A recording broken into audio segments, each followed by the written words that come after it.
नमस्कार दोस्तों, स्वागत है आपका आपके अपने चैनल पर।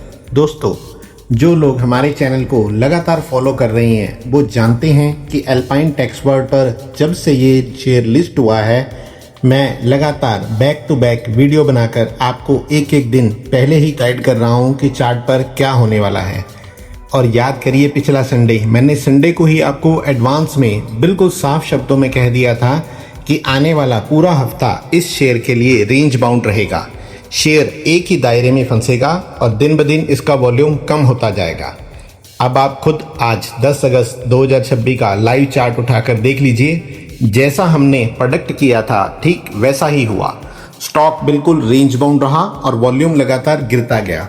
आज शेयर मामूली बढ़त के साथ 63.74 पर बंद हुआ है। इसे कहते हैं डाटा और चार्ट ट्रेडिंग की असली पावर। इसी बात पर वीडियो को अभी के अभी लाइक कर दीजिए। लेकिन दोस्तों, सिर्फ रोज का उतार चढ़ाव देखना काफ़ी नहीं है। अगर इस शेयर में बड़ा पैसा कमाना है तो हमें यह समझना होगा कि इस कंपनी का बैकग्राउंड क्या है, यह क्या काम करती है और इसका फ्यूचर प्लान क्या है। कंपनी का नाम आपको पता ही है, अल्पाइन टेक्सवर्ड लिमिटेड है। यह टेक्सटाइल सेक्टर की एक उभरती हुई कंपनी है। इसका मार्केट कैप अभी सिर्फ 244 करोड़ के आसपास है, यानी यह एक बिल्कुल छोटी माइक्रो कैप कंपनी है। और आप जानते हैं कि छोटी कंपनियों में रिस्क ज़्यादा होता है। आगे चलकर मल्टी बैगर बनने का पोटेंशियल भी उतना ही बड़ा होता है। अगर हम इसके कंपिटिटर्स की बात करें तो इस सेक्टर में वर्धमान टेक्सटाइल, कुसुमगर, सनातन टेक्सटाइल जैसी दिग्गज कंपनियां राज कर रही हैं और हमारी अल्पाइन अभी 20वें रैंक पर है, यानी इसके पास ग्रोथ के लिए पूरा आसमान खाली पड़ा है।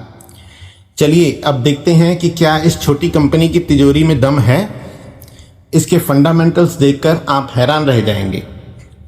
अगर हम रेवेन्यू की बात करें तो साल 2025 में कंपनी का रेवेन्यू 237 करोड़ था, जो साल 2026 में बढ़कर 342 करोड़ हो गया। सालाना आधार पर लगभग 44% की ग्रोथ। यदि नेट प्रॉफिट की बात करें तो असली जादू यहाँ है। 2025 में मुनाफा सिर्फ 8 करोड़ 63 लाख था, जो 2026 में 2.5 गुना बढ़कर सीधे 21 करोड़ 72 लाख पहुँच गया। 150% की धमाकेदार ग्रोथ आई। यदि इसकी EPS और बुक वैल्यू आप देखेंगे तो मुनाफा बढ़ा तो प्रति शेयर कमाई भी ₹3.27 से उछलकर ₹8.18 हो गई। वहीं बुक वैल्यू पर शेयर भी ₹19.50 से बढ़कर ₹27.80 हो गई। अगर हम इसकी रिटर्न ऑन इक्विटी देखें तो दोस्तों, शेयर बाजार में 15% का ROE अच्छा माना जाता है, लेकिन अल्पाइन टेक्सवर्ड का ROE 16.78 से सुधरकर सीधे 29.43 पर आ चुका है। यानी कंपनी अपने इन्वेस्टर्स के पैसे पर बहुत तगड़ा रिटर्न कमा रही है। लेकिन रुकिए, इसमें एक छोटा सा रिस्क फैक्टर भी है, वो भी सुनिए।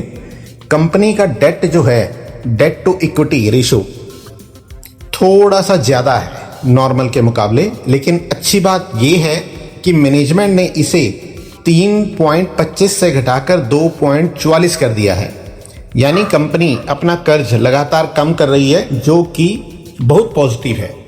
अब बात करते हैं सबसे ज़रूरी चीज़ की कि माल किसके पास पड़ा है, होल्डिंग किसके पास है।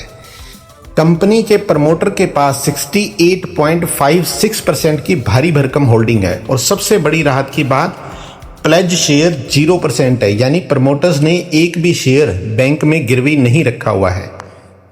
इसके अलावा बिल्कुल नई लिस्टेड कंपनी होने के बावजूद इसमें FII की 0.32% और DII की 0.01% की एंट्री शुरुआत में ही हो चुकी है। अभी इन्होंने सिर्फ स्टार्ट किया है और हल्की हल्की बाइंग शुरू की है। बाकी का लगभग 29.98% हिस्सा पब्लिक के पास है। प्रमोटर्स का इतना बड़ा हिस्सा होना ही ये दिखाता है कि उन्हें अपनी कंपनी के फ्यूचर पर पूरा भरोसा है। अब आते हैं हमारे सबसे पसंदीदा टॉपिक, चार्ट और मोजो स्कोर का खेल। दोस्तों, स्क्रीन पर देखिए, इस कंपनी का मोजो स्कोर 68/100 है, जो दिखाता है कि कंपनी हर मोर्चे पर काफ़ी मजबूत स्थिति में है। शेयर ने 105 का हाई बनाया था, वहां से लगातार गिरकर ये स्टॉक अभी 63 रुपये 74 पैसे के पास ट्रेड कर रहा है। इसका ऑल टाइम लो 63 रुपये 1 पैसे है, यानी ये शेयर बिल्कुल अपने सबसे मजबूत और आखिरी सपोर्ट जोन के पास खड़ा है। जरा वॉल्यूम के डाटा को दोबारा समझिए, जो मैंने संडे को एडवांस में प्रेडिक्ट किया था। एक हफ्ते का एवरेज वॉल्यूम 5 लाख था, कल वो 4 लाख हुआ और आज सिर्फ 3 लाख रह गया। जब प्राइस गिरना बंद हो जाए, शेयर रेंज बाउंड हो जाए और वॉल्यूम पूरी तरह से कम होना शुरू हो जाए, तो समझ लीजिए कि बेचने वाले अब खत्म हो चुके हैं। सेलर्स मार्केट से गायब हो रही हैं और कल की डिलीवरी पोजीशन देखिए, 62.48% की हायर डिलीवरी है। इसका मतलब ये है कि स्मार्ट मनी और समझदार लोग इस रेंज में चुपचाप शेयर्स को खरीदकर अपने डीमैट अकाउंट में जमा कर रहे हैं। चूंकि यह शेयर अभी नया है, इसलिए इसके 20 दिन या 50 दिन के मूविंग एवरेज अभी नहीं बने हैं। ये अभी सिर्फ अपने 5 दिन और 10 दिन के एवरेज के नीचे बेस बनाने की कोशिश कर रहा है। तो दोस्तों, पूरी पिक्चर बिल्कुल साफ है। कंपनी के फंडामेंटल्स बेहद मजबूत हैं, प्रमोटर्स सॉलिड हैं, मोजो स्कोर बेहतरीन है। टेक्निकल चार्ट पर वॉल्यूम ड्राई होना एक बड़े धमाके या ब्रेकआउट से पहले की तरफ इशारा कर रहा है। चूंकि शेयर अपने ऑल टाइम लो 63 के सपोर्ट के बेहद करीब है, इसलिए यहां पर रिस्क बहुत छोटा है और रिवार्ड बहुत बड़ा हो सकता है। आपकी इस शेयर के बारे में क्या राय है, मुझे कमेंट करके ज़रूर बताएं। आगे भी ऐसी ही एडवांस और स्टीक एनालिसिस पाते रहने के लिए चैनल को सब्सक्राइब करें और बेल आइकन दबाना ना भूलें। मिलते हैं अगली वीडियो में जल्द ही, तब तक के लिए धन्यवाद। Thank you for watching. Happy investing. ये वीडियो सिर्फ एजुकेशन पर्पस के लिए है। डिसीजन से पहले अपने फाइनेंशियल एडवाइजर की सलाह अवश्य लें।